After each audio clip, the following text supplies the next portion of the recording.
Hello guys, welcome back to my channel Vigya की रसोई। और यहाँ पर आप सभी को हैप्पी जन्माष्टमी। और आप सभी ने रक्षाबंधन, हैप्पी जन्माष्टमी और 15 अगस्त कैसे मनाया बताइएगा।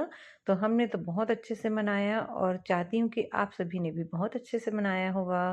तो यहाँ पर देखिए हमारे लड्डू गोपाल जी, और उनके लिए मैंने नया ड्रेस लाया था और उनके लिए मुकुट भी लेकर आई थी। तो ये रहा हमारा मुकुट जिसे मैंने पहनाया है, बहुत ही सुंदर था।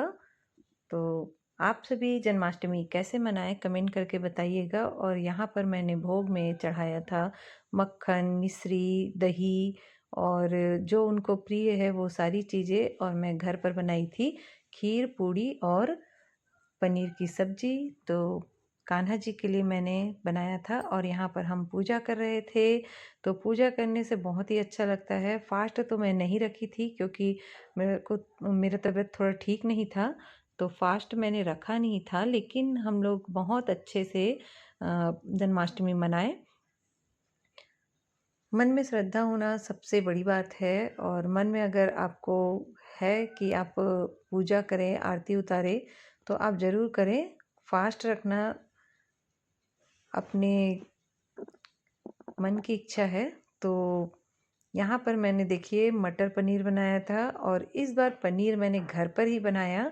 तो पनीर हम मार्केट से नहीं लाए थे और हमारे पास खीर रखा हुआ है और मैंने पूड़ी भी बनाया था। और ये तुरई की सब्जी है। तो देसी तुरई की सब्जी आप लोग बनाते हैं कि नहीं बताइएगा। जो थोड़ी कटीली टाइप रहती है वैसी वाली तुरई तो हमारे गाँव में पहले बहुत मिलता था, घरों में उगा रहता था। लेकिन अभी मैंने ख़रीदा तो 60 रुपये किलो मिला ये। तो ये मैंने अपने लिए थाली निकाला था। तो पनीर की सब्जी और यहाँ पे खीर रखा हुआ है और पूड़ी है हमारे पास। तो बहुत ही टेस्टी बना हुआ था पनीर का सब्जी।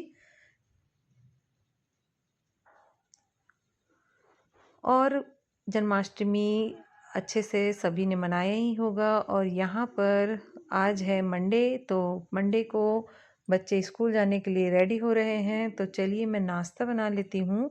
और देख सकते हैं आप 6:30 बजा हुआ है। तो मैं उठाती हूँ बच्चों को 6:15 को और वो नहाने जाते हैं। उसके बाद मैं नाश्ता बनाती हूँ। तो यहाँ पर बनी कर रही थी ब्रश और मैं चलती हूँ किचन में। तो किचन में मैंने चावल के आटे को घोल कर रखा है। तो ये देखिए चावल का आटे घोल कर मैंने रखा था और इसमें मैंने मीठी नीम की पत्ती डाली है और नमक डाला है और कुछ भी नहीं डाला है। तो इससे हम चीला बनाएंगे। तो सबसे पहले तवे को हम ऑयल कर लेंगे। तो यहाँ पर कुछ चीला मैंने पहले ही बना लिया था। और यहाँ पर तवा जितना गर्म होगा उतना ही आसानी से आपका चीला है वो पलटता है। तो इसलिए तवे को अच्छे से गर्म करें। और यहाँ पर देखिए मैं डाल रही हूँ घोल। तो ये देखिए, तो इस तरह से मैं कप की सहायता से घोल को फैला दी हूँ और इसी में हम डाल देंगे थोड़ा सा प्याज और गाजर। तो बच्चों को उतना पसंद नहीं है ये, लेकिन हेल्दी है तो डालना चाहिए। तो मैंने यहाँ पर डाल दिया गाजर और प्याज और इसे हम ढक कर रख देंगे ताकि ये अपने ही भाप में, स्टीम में पक जाए। तो ये देखिए बहुत अच्छे से पक चुका है। और यहाँ पर मैंने दूसरा तवा इसलिए रखा है क्योंकि इसे मैं पलट कर तुरंत उस तवे में डाल देती हूँ और इसमें फिर से मैं घोल तैयार करती हूँ। तो क्या है, जल्दी जल्दी बनता है।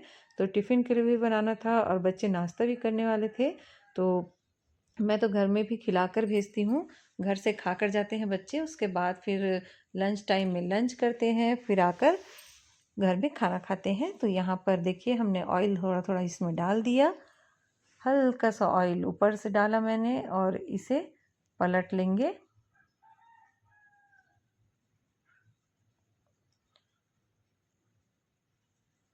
तो ये हमारे छत्तीसगढ़ का चावल के आटे से बना हुआ चीला है।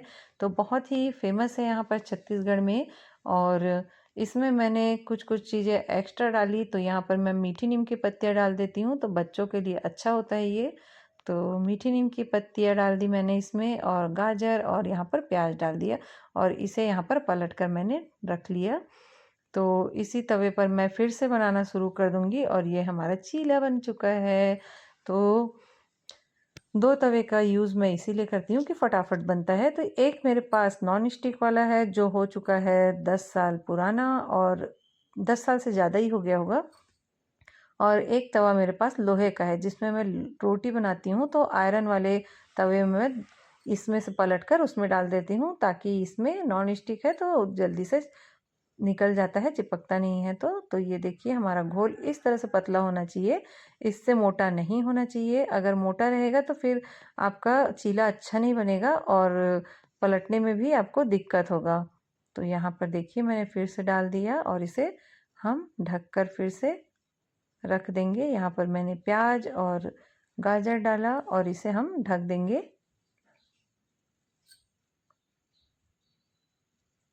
तो ढककर बनाने से ये जल्दी पलट जाता है और ऊपर और नीचे दोनों तरफ पलट स्टीम हो जाता है अच्छे से। तो यहाँ पर हमारा चीला बनकर तैयार हो चुका है, इसे हम निकाल लेते हैं।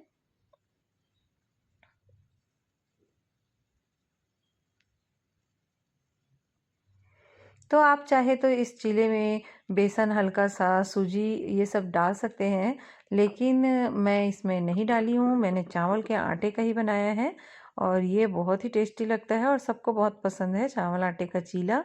तो आप लोगों को पसंद है कि नहीं, आप लोग बनाते हैं कि नहीं बताइएगा, और बनाते हैं तो कैसे बनाते हैं। तो कई तरह से बनता है, ये भी अलग अलग तरीके से बना सकते हैं आप।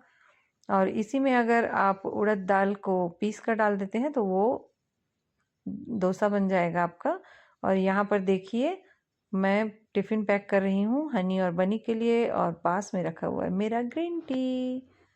तो यहाँ पर देखिए मैं 2-2 चीला दे रही हूँ बच्चों को, और आप इसको अचार के साथ या टमाटर की चटनी से। छत्तीसगढ़ में तो सारे लोग टमाटर की चटनी में ही ज़्यादा खाते हैं, आप किस में खाते हैं बताइएगा। तो मैं तो टमाटर की चटनी में ही खाती हूँ, टमाटर, मिर्ची और धनिए को पीस कर जो बनाते हैं उसमें। और यहाँ पर मैंने 2-2 चीला रख दिया और यहाँ पर हनी और बनी तैयार हो रही हैं स्कूल जाने के लिए। और बनी अभी नहा कर आई है और हनी का मैंने कंघी कर दिया है। तो 2-2 बेटियां हैं तो दोनों को तैयार करने में थोड़ा थोड़ा टाइम लगता ही है। तो इनके बाल भी लंबे लंबे हैं तो चोटी करने में और तैयार करने में। और यहाँ पर हनी तैयार हो चुकी है स्कूल जाने के लिए, और ये पूरी तरह से तैयार हो चुकी है। और बनी अभी नहा कर आई है तो वो अभी तैयार हो रही है, तो उसकी भी मैं चोटी कर दूंगी और वो भी तैयार हो जाएगी। और यहाँ पर देखिए बनी तैयार होकर स्कूल जाने के लिए रेडी हो गई है, मोजा जूता पहन रही है।